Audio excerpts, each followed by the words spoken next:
After this, we gonna get some vitamins. Welcome back! Today I'm doing what you all know is my favorite thing in the world, which is filming the day of, editing the day of, and uploading the day of. I don't know what is with me lately. I just can't bring myself to sit down and be like, okay, I'm doing this. I've been binging on Netflix. That's not me trying to be relatable. That's like the truth. I've been watching so much Netflix. I just want to find out who the fuck their mother is. I was working on this big collab at YouTube Space, just going to, for some reason I think this is like premiere season. There's so many premieres and screenings, and I'm sick. I slept on cue. I slept with tissues rolled up in my nostrils last night. It was great. So today I'm just gonna tell you a quick little story that I hope you find entertaining and will give you a little bit of insight into the world of Hollywood, because I would say that this was one of my first super cliche Hollywood experiences. Also, as a precursor, you will 100% not be able to find this guy. There is zero link to me and this person anywhere. I know you guys are super crazy stalkers, and oh my god, you found in my Pregnant with a Celebrity's Baby story, you found the person immediately. Within the first few minutes the video was up, so many of the comments were like, it was this guy. She tweeted this in 2013 and then she made a video in 2014. What? Like, you guys are insane. You really won't find this guy. Don't even try. And honestly, you'll know by the end of it that like I don't even think he's a bad guy. You'll see. Usually my stories have sort of like the big ending of whoa, this happened, but this one you can pretty much tell by the clickbait title how the story ends. So I'm just gonna take you on that journey. As you guys are pretty well aware, I'm a pretty big fangirl, and I like to talk about the things that I fangirl over. One day, is my mic on? Thank God. But it might be too high. Hold on, I'm turning the mic down.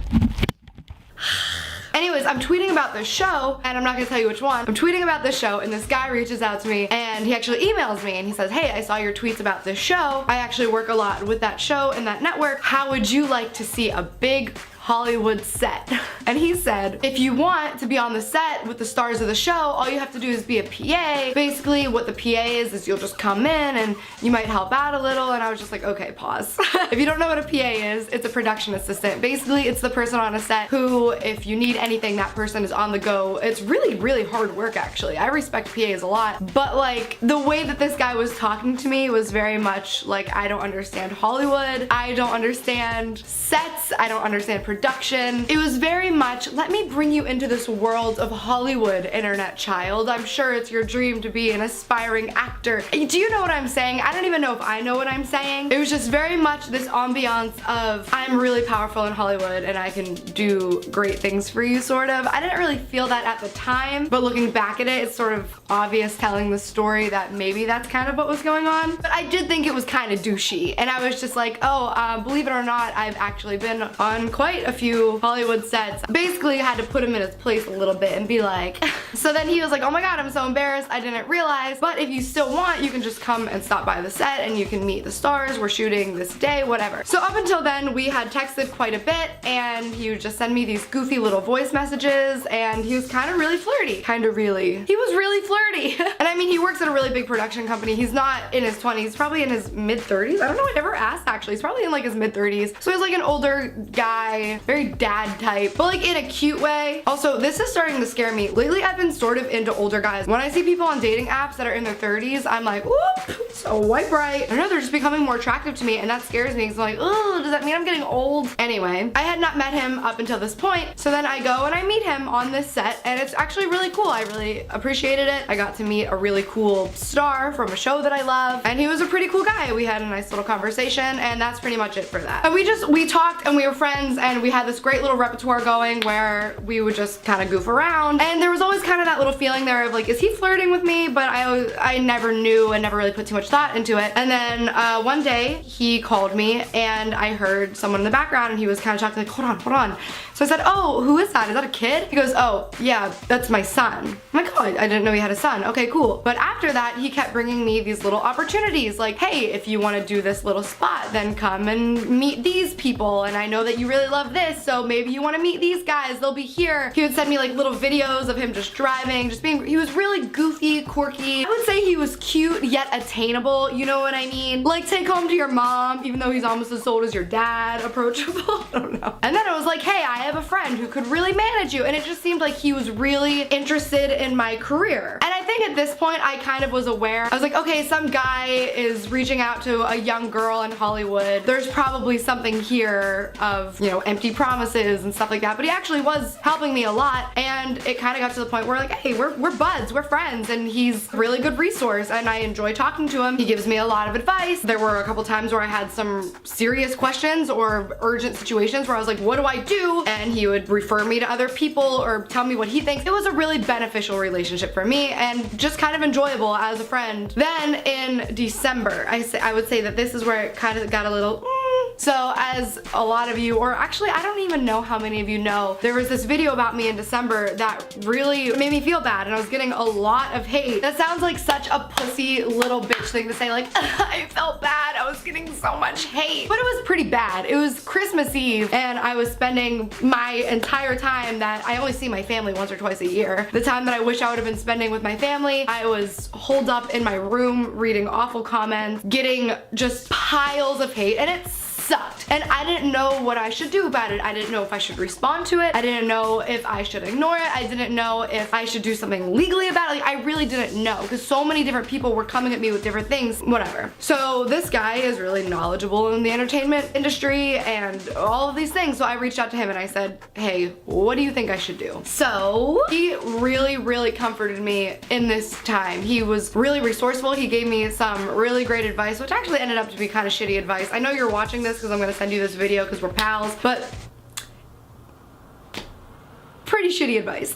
But he was also really, really nice to me about it, and he actually ended up sending me an edible arrangements to my sister's house where I was staying, which was just really thoughtful, and he didn't need to do that, and it made me feel better. And I think that might have been the moment where it crossed my mind, okay, I thought that we were just buds and that he was really interested in my career, because that's what he always said, is I'm just really interested in seeing you succeed because I think you're really talented, I think you're really funny, I think you have a good look, I think that you could be something, which is, you know, textbook whatever. So during this time, he says, as soon as you get back to LA, we're getting coffee. We have to get coffee. Up until this point, we had tried to get coffee so many times and just never ended up getting it because something came up with me or him, whatever. So he's like, when you get back, we are having coffee. So I get back to LA, I hit him up, he goes, yeah, for sure, we'll get coffee. Has to cancel, whatever. So next time it's like, when are we getting lunch? So now it went from coffee to let's get lunch. I said, oh cool, I know this great little salad place right down the road. And he's like, okay, cool. Then it turned into dinner. And I was like, okay, see, there's a difference between coffee, lunch, and dinner. Those are three very different things. Coffee and lunch kind of go hand in hand with it's just, hey, like business, pals, buds. Dinner, that kind of enters a realm of this is a date. So again, I'm like, all right, cool, great little salad place. I'm just thinking something really chill. He goes, meet me at this restaurant. I won't name the restaurant, but we go to this restaurant and it's this really, I think, I'm really uncultured and don't do fancy things often, but it seemed like a really fancy restaurant. So I thought we were just having this casual lunch. We end up going to this really, really nice restaurant, ordering a ton of drinks. I got super drunk, this way overpriced steak, and I'm thinking, okay, we were supposed to get coffee, change to lunch, now it's dinner at a really expensive steakhouse. We're getting drinks. Is this a date? And I never assumed that it was, but I knew that something was off. Like, it wasn't just a casual businessy dinner. At this dinner, I asked him about his son, and he told me about a little bit about his son, and he actually told me about like his mother and where she came from and how he grew up and all this stuff about his childhood, and he was asking me about my very personal life and my childhood and where I come from, and it wasn't business at all. I still didn't know if it was a date, but it wasn't business. And one thing that he kept doing that really pushed me over the edge of like, okay, this is weird, is he kept trying to get me to acknowledge how much the check was. First of all, I always offer to pay, so I put my card down, and he was like, absolutely not, but if you can guess how much the bill is, I'll let you leave the tip, or something like that, which was just a way of showing how much he spent on the dinner. So then I kind of made a little comment. I said something along the lines of like, oh cool, it's on such such and such company. And he said, oh no, that's my personal card. So like he didn't even pay for this really extravagant random ass dinner with a business card. So it wasn't a business dinner. And also, I'm just remembering, it wasn't dinner. It was lunch. It was 100% side hoe hours. Whoa! Yes, because right afterwards, I had to go shoot something. Yeah. This is side hoe behavior. Side hoes don't get dinner because dinner time is family time, lunch time is side hoe time.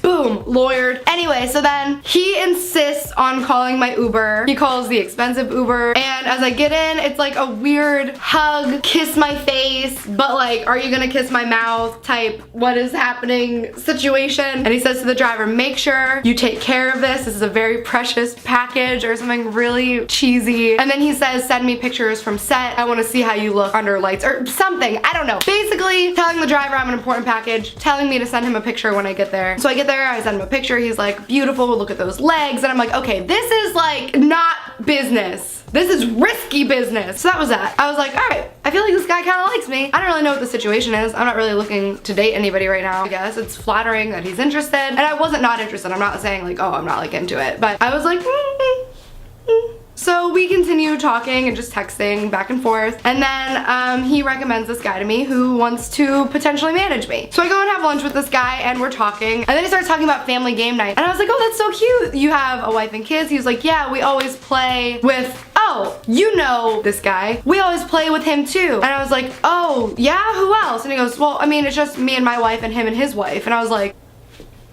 playing it cool up until this point. Not once in all of our interactions, not once when he sent me an edible arrangement, not once when he took me to a very expensive steakhouse, not once at all did he ever mention that he had a wife. Not a single time. We talked about his kid, we talked about his mom, his wife never really entered the picture of the story. And I was a little shocked to hear about it. I'm not gonna lie. I felt so stupid. Not because I was a side hoe, but because I thought that this guy was hitting on me this whole time. It just never crossed my mind that he was married and not interested, and that he just genuinely was being friendly and wanted to get to know me as a business person and see what he could do with me talent-wise, and I felt like an idiot. And I was just like, okay, brush it off, didn't hear it, eat my salad. So it actually wasn't until recently, because we're still friends. Hey man, I texted him and I said, hey, just so you know what I do on the internet, obviously. I tell stories, and I'm going to tell this story, and I just felt like you should know it before you see it, because you're gonna figure out it's you if you saw it. And don't worry, it's not gonna link back to you in any way, which it doesn't, so don't try, it's not worth it. And I just wanted you to hear it first. And he said, I'm so sorry, I never meant to keep that from you. I never said I didn't have a wife. So I was like, heads up, don't freak out thinking that I thought that you were coming on to me, and in no way possible will this link back to any person or company or anything. And he goes, oh boy, now I feel awful. And I said, no, that's the point of this text. I never actually felt like you were coming on to me. And then he said, no, I was definitely coming on to you. And I said, wait, were you really? And he said, when are you posting it? And I said, probably soon. And he said, then I'll stop texting you so I don't fuel the fire. And I said, were you coming on to me or was that a joke? And he said, I'm afraid I can't answer that until after I see your video. So maybe he was coming on to me. I don't know. It's Hollywood, wouldn't be surprised. And for all I know, they have some type of open marriage. And if they do, good for them. I don't know anything about it. Oh, I also want to point out that I never had any type of sexual relations with this person at all. But anyway, that is the entire story. Sorry, it's not that good of one. I'm just really tired and sick, and now I'm going to edit this. But first I have to do Showstopper of the Week. Duh. Showstopper of the Week is Chaz. Hey girl, what's up? I met her in person in London, and she's so supportive and incredible, and it's just like the amount of support that she gives me is what I imagine what most people get from their parents. Something to bring up in therapy. Thank you for always liking, retweeting, liking my photos, liking my videos, sharing my videos. Like, you are amazing. I'm not gonna go into it too much here because I'm gonna like DM you later, but hi. Anyways, that is all. Thank you for watching. As always, I love you very much. Thank you for being a part of my family, and I'll see you next time.